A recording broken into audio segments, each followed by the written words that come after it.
Bienvenidos a la cápsula 5 de nuestro curso de dibujo y composición. En esta sesión vamos a explorar los elementos de organización visual, específicamente encuadre, planos y retículas. Estos son elementos fundamentales que nos ayudarán a estructurar mejor nuestros trabajos. Antes de comenzar, es importante que entiendan que la organización visual es tan importante como saber dibujar bien. No importa qué tan buena sea nuestra técnica, si no sabemos organizar los elementos en nuestra composición, el resultado no será efectivo. La forma en que organizamos los elementos determina completamente cómo el espectador va a percibir nuestra obra.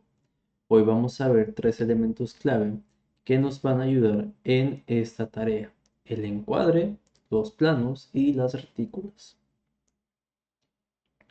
Los objetivos de esta cápsula son tres. Primero, vamos a comprender qué es el encuadre y cómo aplicarlo. Segundo, vamos a identificar los diferentes tipos de planos que existen y cuándo usar cada uno. Y tercero, vamos a aprender a usar las retículas como una herramienta práctica de organización. Muy bien, comencemos. Eh, Comencemos con el primer tema, el encuadre. Vamos a ver su definición y cómo podemos aplicarlo en nuestros trabajos. ¿Qué es el encuadre? El encuadre es básicamente la selección consciente de lo que vamos a incluir en nuestra obra. Es como si estuviéramos mirando a través de un marco o una ventana y decidiéramos qué parte de la realidad queremos mostrar. El encuadre delimita el espacio visual de nuestra composición. Define claramente qué se va a mostrar igual igual de importante, qué vamos a dejar afuera. Esta decisión no es accidental, siempre debe ser intencional y pensada. ¿Por qué es tan importante el encuadre? Hay varias razones. Primero, el encuadre dirige la atención del espectador hacia donde nosotros queremos. Es como decirle al que está viendo nuestra obra: mira esto, esto es importante. Segundo, crea contexto y atmósfera. Un encuadre amplio puede dar sensación de libertad o soledad, mientras que uno más cerrado puede generar intimidad y o incluso claustrofobia. Tercero, comunica significado visual por sí mismo. La forma en que encuadramos algo ya está diciendo algo sobre ese objeto o persona.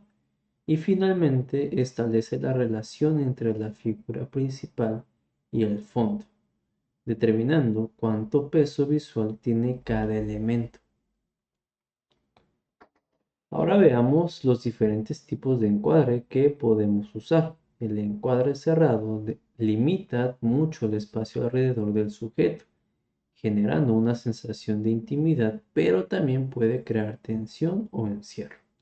El encuadre abierto, por el contrario, muestra mucho espacio alrededor del sujeto, da sensación de amplitud y libertad, y proporciona contexto amplio sobre dónde está ubicado el sujeto.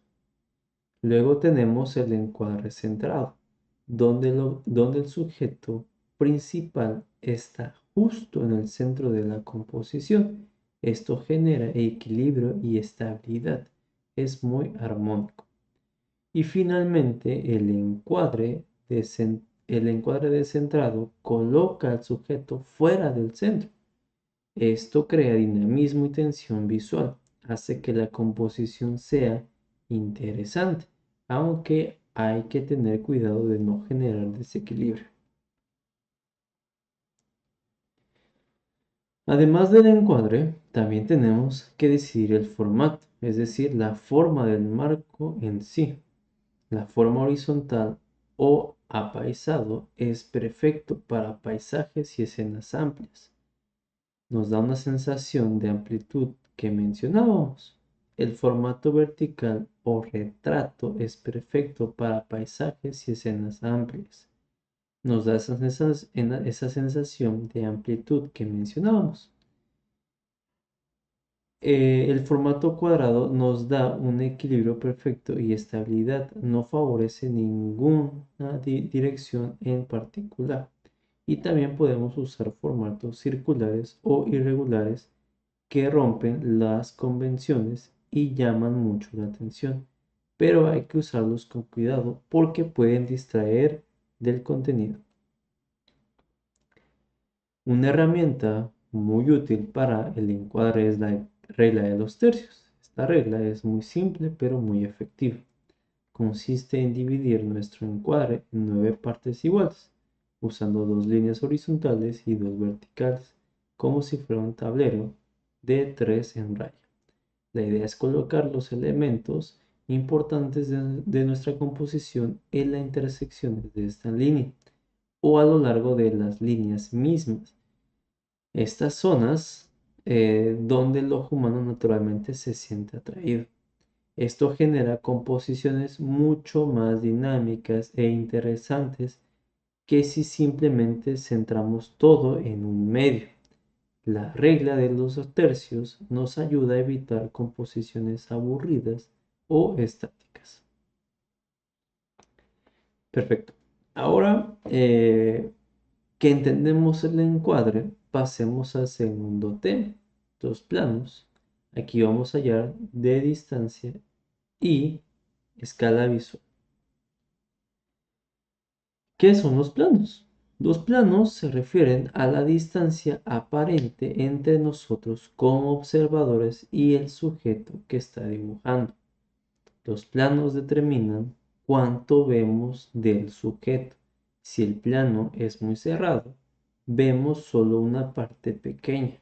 Si el plano es muy abierto, vemos mucho más del sujeto y de su entorno.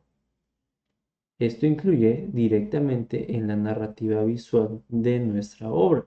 Un plano cercano puede transmitir intimidad o emoción intensa, mientras que un plano lejano puede transmitir soledad o grandeza. Los diferentes planos también crean diferentes niveles de conexión emocional entre el espectador y el sujeto representado. Empecemos con el gran plano general, que se abrevia GPG. Este plano muestra un espacio muy amplio. Imaginen un paisaje completo donde hay montañas, valles, ciudades a lo lejos. El sujeto principal es muy pequeño en relación a todo ese entorno. El énfasis aquí está en el contexto y la atmósfera, no tanto en los detalles del sujeto. Se usa mucho para paisajes épicos, escenas panorámicas o cuando queremos mostrar insignificancia del sujeto frente al entorno. El plano general o PG es un poco más cercano que el anterior. Aquí ya vemos al sujeto completo y también su entorno inmediato. Hay un equilibrio entre la figura y el contexto. Ambos son importantes. Este plano nos permite ver la acción en su espacio, entender dónde está el sujeto y qué está haciendo. Es muy usado para escenas situacionales, donde queremos dar contexto, pero sin perder de vista al sujeto principal. El plano entero, abreviado PE, muestra la figura humana completa de pies a cabeza. Aquí hay hay poco espacio alrededor del sujeto. El énfasis está claramente en la figura, aunque todavía podemos ver el entorno. Es el plano ideal para retratos de cuerpo completo, cuando queremos mostrar la vestimenta completa de alguien, su postura o la figura entera de un personaje. Plano americano o PA es muy característico. Muestra a la persona desde las rodillas hasta la cabeza. Este plano es muy útil porque nos permite ver el lenguaje corporal y los gestos de las manos, que son muy importantes para la comunicación no verbal. Es súper común en el dibujo de personajes y cómics porque permite mostrar las interacciones entre personajes de forma clara. De hecho, este plano viene del cine western americano, de ahí su nombre. El plano medio, PM, va desde la cintura hasta la cabeza. Este es probablemente más versátil de todos, ¿ok? Crea un equilibrio perfecto entre mostrar la expresión facial y mantener algo de contexto corporal. Es un plano muy natural para la interacción humana, similar a como vemos a alguien cuando estamos conversando en persona. Se usa muchísimo para conversaciones entre personajes y retratos informales. El primer plano, PP, muestra desde los hombros hasta la cabeza. Aquí el énfasis está completamente en las expresiones faciales. Podemos ver cada gesto, cada emoción en el rostro del sujeto. Este plano genera una conexión emocional muy fuerte con el espectador. Es perfecto para retratos expresivos y para momentos donde queremos transmitir emociones intensas. El primerísimo primer plano, que se abrevia PPP, es aún más cercano. Muestra solamente el rostro, muy de cerca. Este plano genera máxima intimidad e intensidad emocional. Es tan cercano que podemos ver detalles mínimos como las pecas, poros de la piel, reflejos en los ojos. Y este se usa para momentos dramáticos muy importantes, cuando queremos que el espectador sienta la emoción pura del personaje sin ninguna distracción.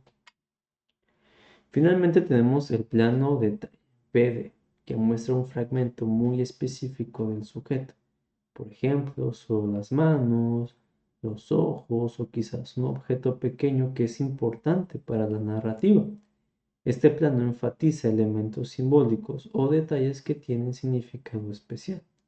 Se usa mucho en narrativa visual para dirigir la atención a algo específico, para crear suspenso o para dar pistas visuales importantes sin revelar todo. Ok, ahora pasemos al tercer y último tema de hoy, las retículas. Aquí vamos a hablar de estructura y organización. ¿Qué son las retículas? Las retículas son un sistema de líneas guía invisibles que usamos para organizar nuestros elementos visuales. Es una estructura que no se ve en el resultado final, pero que está ahí durante el proceso de creación. Funciona como esqueleto de nuestra composición, dándole soporte y orden. ¿Por qué son importantes las retículas? Primero, crean orden visual. Sin una retícula es fácil que nosotros elementos terminen colocados al azar y la composición se vea caótica. Segundo, facilitan mantener proporciones correctas. Si tenemos una guía, es más fácil asegurarnos de que todo esté en la escala adecuada. Tercero, permiten mantener coherencia en composiciones complejas, donde hay muchos elementos que organizar. Y finalmente son herramientas profesional esencial. Todos los diseñadores, ilustradores y artistas profesionales usan retículas. Existen varios tipos de retículas, cada una útil para diferentes propósitos. La retícula de manuscrito es la más simple. Consiste en un bloque único, generalmente de texto. La retícula de columnas divide el espacio en columnas verticales paralelas. La modular es como una cuadrícula completa, con filas y columnas creando muchos módulos pequeños. Y la retícula jerárquica se organiza según zonas de importancia visual. No sigue un patrón tan rígido. Vamos a ver cada una a detalle. La de manuscrito. La manuscrito es la más simple de todas. Consiste en un bloque rectangular que generalmente está centrado en la página. Es ideal para textos largos o para ilustraciones únicas que necesitan todo el protagonismo. Por ejemplo, se usa mucho en libros donde cada página tiene un bloque de texto o carteles donde hay una sola imagen grande de columnas. Esta divide el espacio verticalmente en columnas paralelas. Esta retícula facilita mucho la lectura y la organización del contenido. La retícula que se usa en revistas, periódicos y la mayoría del diseño editorial que vemos todos los días. La modular es una cuadrícula completa formada por filas y columnas que se intersectan. Es ideal para composiciones complejas donde necesitamos organizar muchos elementos diferentes. Se usa mucho en interfaces de usuario, infografías y layouts complejos, donde necesitamos que todo esté perfectamente alineado. La retícula jerárquica es diferente. Su estructura está basada en la importancia visual de los elementos, no en un patrón geométrico rígido. Se usa cuando queremos una composición más orgánica y menos rígida, pero que todavía tenga estructura. Es muy común en páginas web modernas y en composiciones dinámicas. Ahora bien, ¿cómo usamos las retículas en la práctica? Primero, siempre boceten la retícula antes de empezar a dibujar el contenido real. Luego, posicionen sus elementos según la estructura de la retícula que eligieron. Pero recuerden, la retícula es una guía, no una prisión. Pueden romper la retícula ocasionalmente si hay una buena razón para hacerlo. Muy bien, ahora integremos todo lo que hemos visto. El encuadre define qué vamos a mostrar en nuestra composición. Establece los límites de nuestro espacio visual. Los elementos determinan la distancia visual, cuán cerca o cuán lejos está el espectador del sujeto. Las retículas organizan todos los elementos dentro de un espacio, dándoles estructura y orden. Cuando usamos esos tres elementos juntos de forma consciente y planificada, creamos composiciones realmente efectivas que comunican exactamente lo que queremos comunicar. Para concluir, quiero que recuerden esto. La organización visual es tan importante como el contenido mismo de nuestra obra. Dominar estos elementos de organización que hemos visto hoy va a mejorar dramáticamente la calidad de sus composiciones. No son solo teorías, son herramientas prácticas que pueden aplicar desde hoy. Les recomiendo que practiquen cada técnica de forma consciente. Cuando vayan a hacer su próximo dibujo, piensen primero en el encuadre, luego en el plano y finalmente en la retícula que van a usar. Y por supuesto, experimenten, prueben diferentes combinaciones y desarrollen su propio estilo visual basado en esos fundamentos. ¿Ok? Gracias por su atención.